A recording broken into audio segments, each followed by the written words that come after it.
かね。はい。相変わらずの。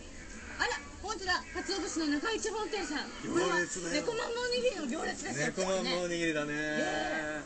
こんにちは。こんにちは。あれ。